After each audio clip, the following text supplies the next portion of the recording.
Voici le Google Pixel 10 Pro XL. Voyons comment faire si vous avez oublié votre schéma de verrouillage.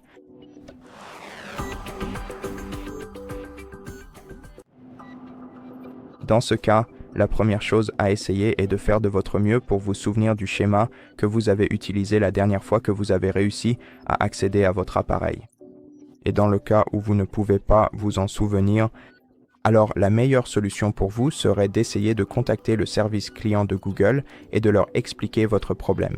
Et si vous pouvez leur prouver que vous êtes bien le propriétaire de votre smartphone, par exemple en leur montrant un reçu du magasin où vous avez acheté le téléphone, alors ils pourront vous aider à résoudre ce problème et déverrouilleront votre appareil sans supprimer aucune donnée personnelle.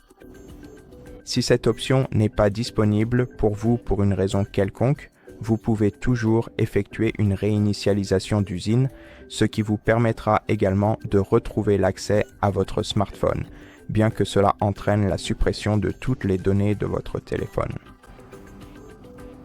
Et vous pouvez effectuer cette opération aussi bien localement qu'à distance. Tout d'abord, je vais vous montrer quoi faire si vous souhaitez effectuer cette opération à distance.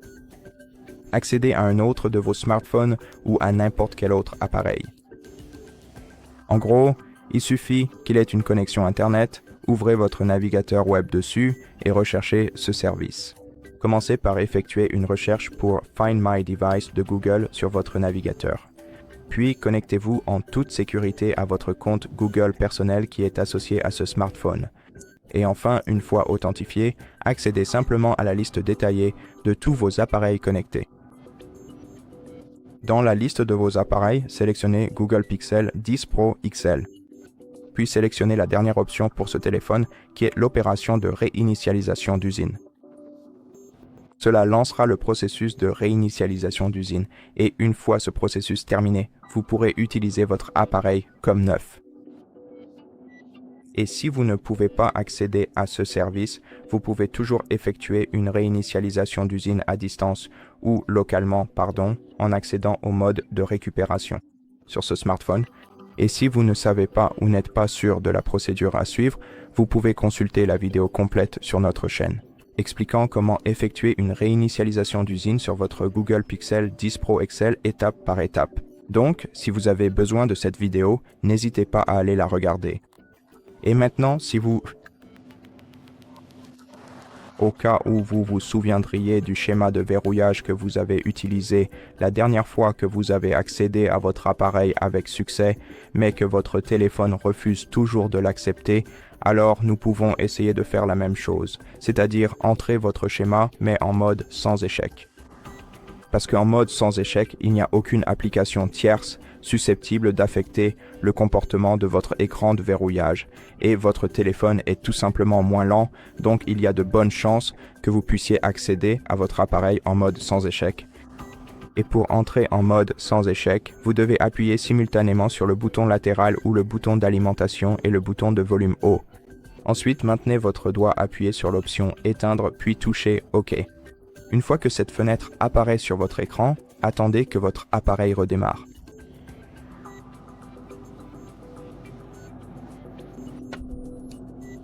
Une fois que votre smartphone a redémarré,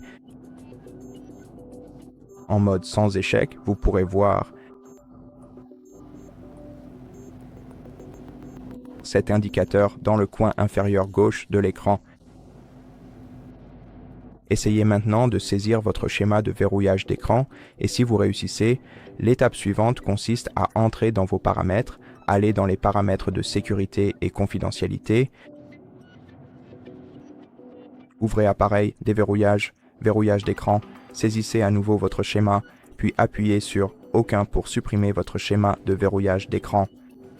Et maintenant, il suffit de redémarrer le téléphone en appuyant simultanément sur le bouton d'alimentation et la touche Volume plus, puis en sélectionnant Redémarrer. Après cela, votre appareil redémarrera et vous pourrez l'utiliser comme d'habitude. Et voilà. J'espère que cette vidéo vous a été utile et si c'est le cas, pensez à vous abonner à notre chaîne, laissez-nous un like et un commentaire ci-dessous et je vous dis à la prochaine.